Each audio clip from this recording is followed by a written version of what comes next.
One very important document that you might find very useful for a number of reasons is something we've put together called our Life and Legacy Planner. Now, a lot of people look at the document and they say, well, I have some of this, but as they get into it, they go, oh, there's a lot of this I don't have.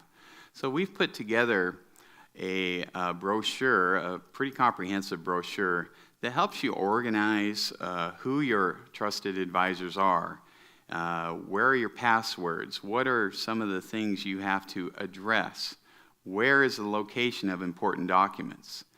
Here's an example, and this is really important if you're ever going to be executor.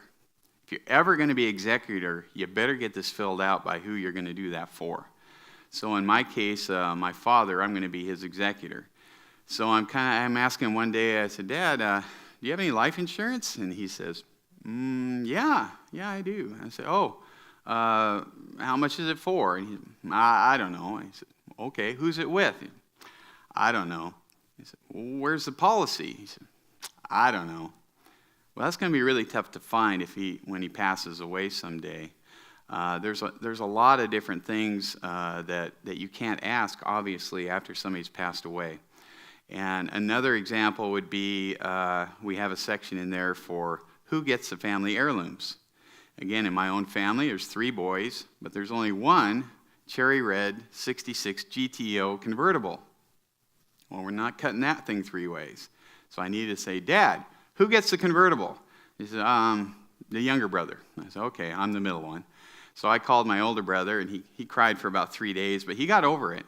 But these are the kinds of things you want to address beforehand, because what I have seen over and over is people, their families split apart when it comes to these basic things. In fact, one example I had was 2 brothers and a sister, and the 2 brothers had lived with Mom into their 60s. She passed away, the will said split everything 3 ways.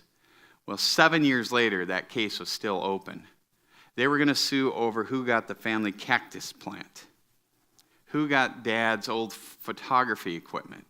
It was absurd. They had wasted hundreds of thousands of dollars on essentially hate of each other, paying attorneys to try and get through this because this simple document wasn't filled out. Another section of it would be on the legacy planning.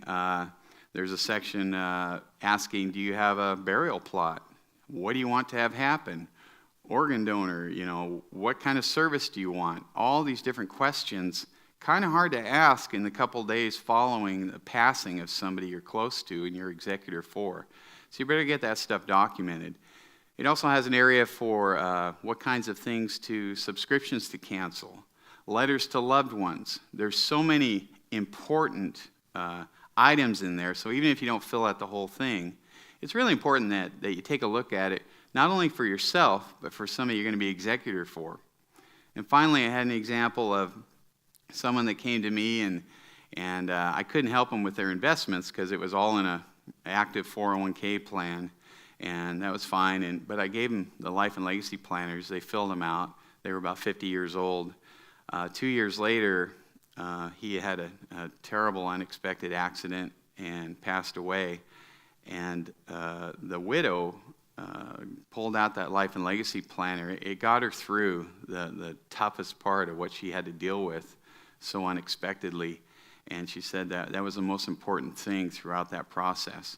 And so it was able to help somebody that wasn't even a client of ours. So I encourage you to take a look at the Life and Legacy Planning, not only for yourself, but for anybody that you're going to be executor for, or anybody that you know that hasn't really addressed it, which would probably be about 95% of the population out there.